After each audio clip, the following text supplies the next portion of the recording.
Now go into slot 1 and open up an EQ2, and now add mids until it sounds like an up-tempo kick punch.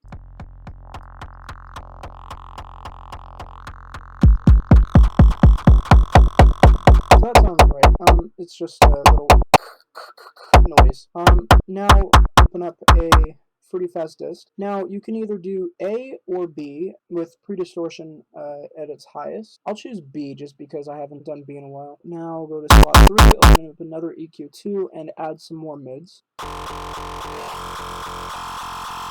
So by now it sounds a bit ear-shattering, but hey, it's going to get better in a bit. Open up this. I'll choose B just because I haven't done B.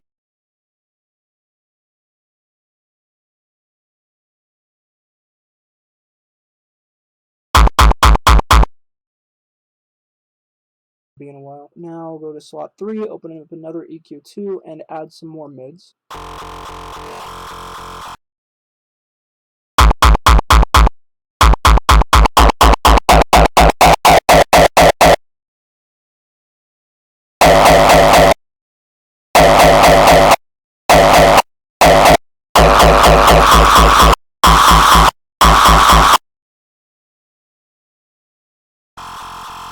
So by now it sounds a bit ear-shattering, but hey, it's going to get better in a bit. Open up a 3D wave shaper, and now to square wave distort something, right-click anywhere that makes it point.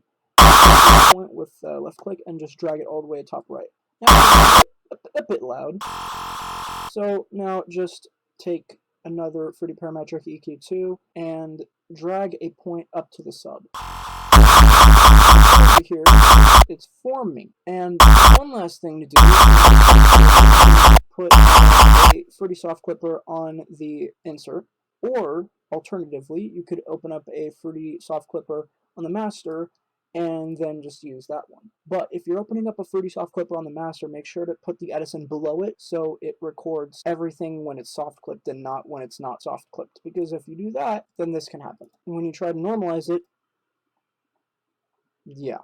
Anyways, back to whatever the fuck. So I'm just gonna keep the Fruity Soft on here. Now it does sound like a bass, which I could add another point here. And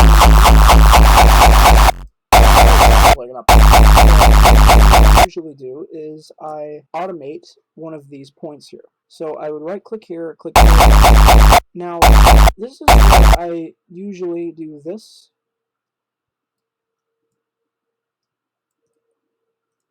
This sort of shape. And from here, I just modify it based on how I like it to sound.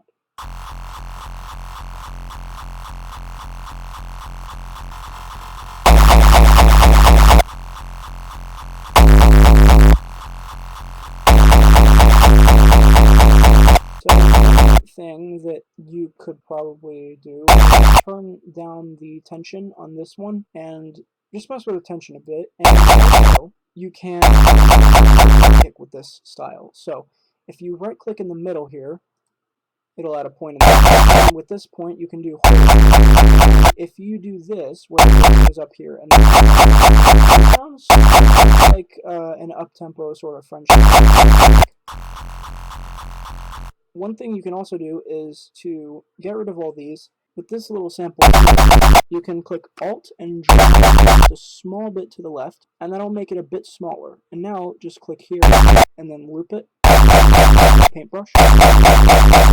Using but that makes it a bit higher pitched. Yeah. Anyways, now for my head, so I just did just a bunch of alts and clicking and dragging and shit. The same as the one before. And now it sounds like this. So I reckon that with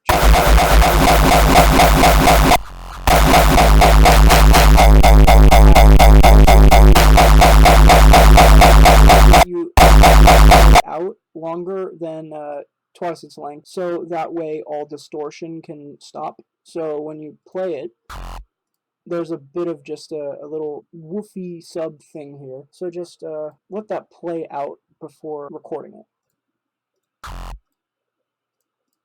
And now normalize and go. So this is a very competent way of making them. Another way that you can make them is with lengths. And it's not that hard actually. So just open up a instance, and you're going to want to click this for the track. And now go back to for the wavetables. I use the default one.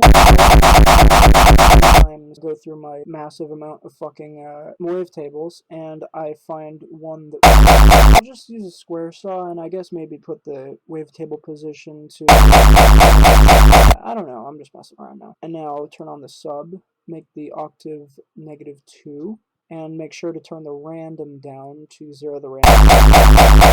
It doesn't sound like a different kick every time. And then go to the on somewhere in C5, or sorry, anywhere in the 5th octave. So I'm just going to use this one.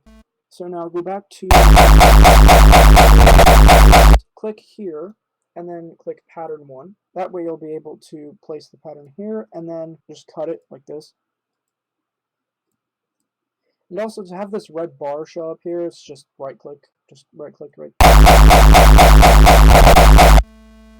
So go into the channel that you assign serum to, or mixer, insert, whatever the fuck. So, free parametric EQ, high mids, fucking rape your ears.